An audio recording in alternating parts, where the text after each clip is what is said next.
Alright, so this is what we ended up with. So I'm going to go ahead and lay a template on here and use some spray paint to paint around the perimeter, and then take it over to the bandsaw and cut the extra length of this tang off, and then we'll finish grinding it to shape. Alright, let's get after it.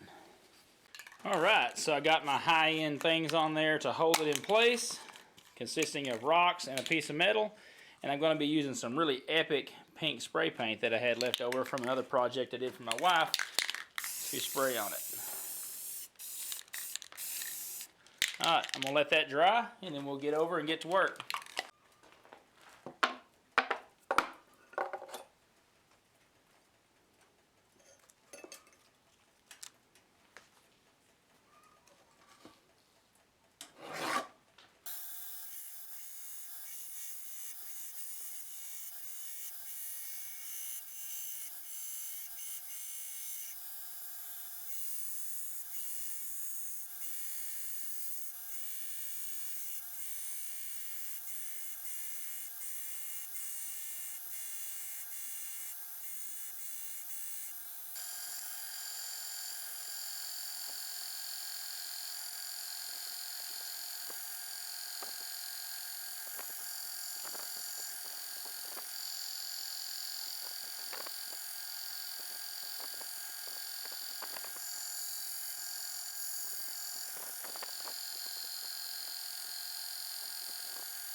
Alright, so here's where we are right off the grinder. Got the profile ground in. I took it up to 120 grit all the way around.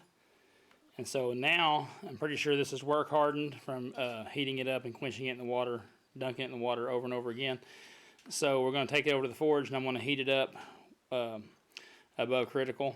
And I'm going to stick it in the bucket of wood ash that I've got over there and let it slowly cool down. That'll help it anneal, make it easier to drill these handle pinholes, because that is the next step that we're going to turn our attention to.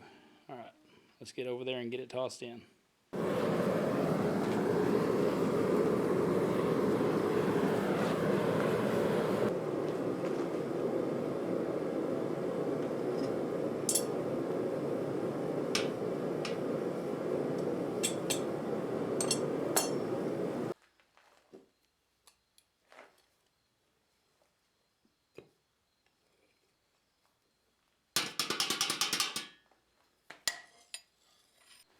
Alright, now I've applied some Dicam layout fluid to the edge here so I can scribe in the lines to grind up to roughen my bevels. So I'm going to be using this height gauge right here. I bought this from Grizzly Industrial. It has a carbide piece here on the end that will scratch a line into the metal here on the blade, and that will give us our lines to grind up to pre-heat treat. So I'm going to go ahead and scribe those in right quick.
Alright, so everything went good in the quench.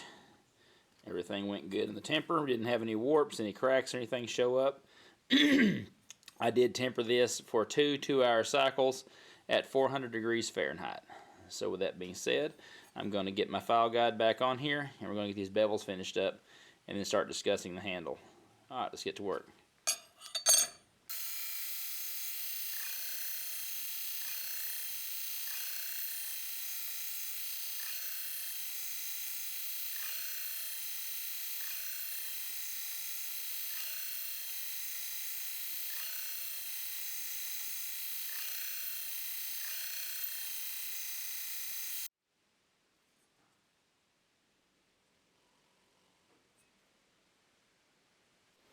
Alright, for the handle material on this, I'm going to be using these pieces of oak. I actually scavenged these off of an old pallet, so that'll look pretty good on there.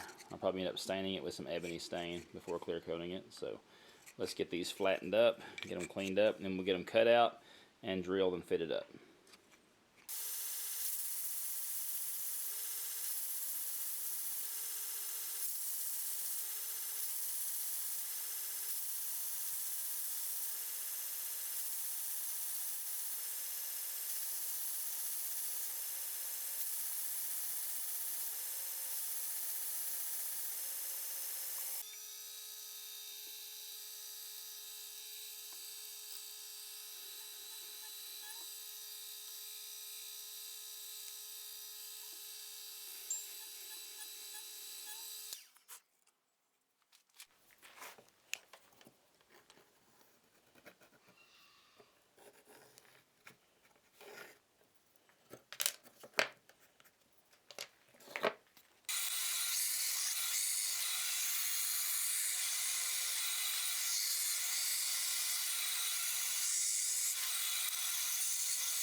Alright, our epoxy is set up, so I'm going to get these clamps off of here, go over to the bandsaw, cut these pins off.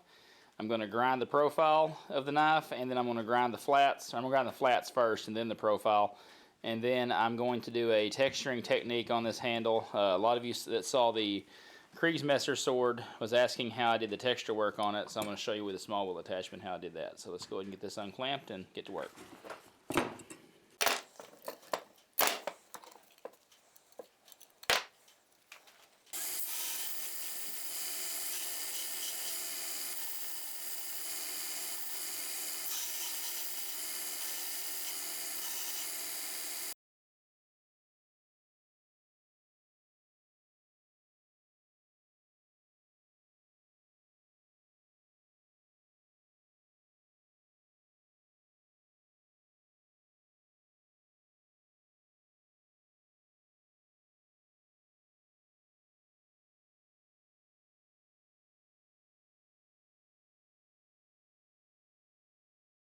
Alright, so now I'm going to texture this handle. So what I'm going to do is I'm coming here with a pencil. I'm just going to kind of eyeball it. I'm just going to draw some lines on here. And what I will do, this is what I do personally. You may do it differently, which is perfectly fine. Experimenting with this is just a good way to learn how to do it. I'm going to come in and I'm going to take my grinder with the smallest small wheel attachment I have, and I'm just going to grind in here like this, these little scallops along here. And I'm looking to grind probably, I'd probably say about halfway down the handle here. And what we should end up with is marks like this down the handle on both sides. And then what I will come in and do is I will come in and grind these areas here with a small wheel, and that'll just give us a nice grippy texture on the handle there. So I'll do that on both sides. Like I said, I'll make these reference marks all the way around, even down on the bottom side here.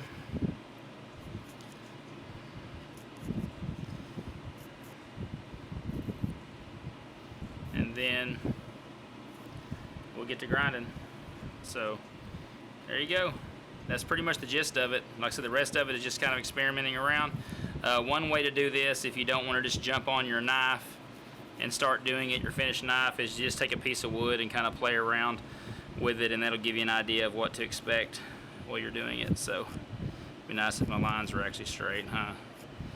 Anyway, there we go. So let's get over to the grinder and get to grinding these in.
All right, there's how she turned out. Should make a really good skinner with that upswept tip like that. Should be able to hold it, really use it. Texturing on the handle should keep it pretty secure in your grip. But there you go. I appreciate you for joining me for this video. If you would, hit that sub button down below, ring the notification bell to be notified when this content is it posts, and I'll see you on the next one.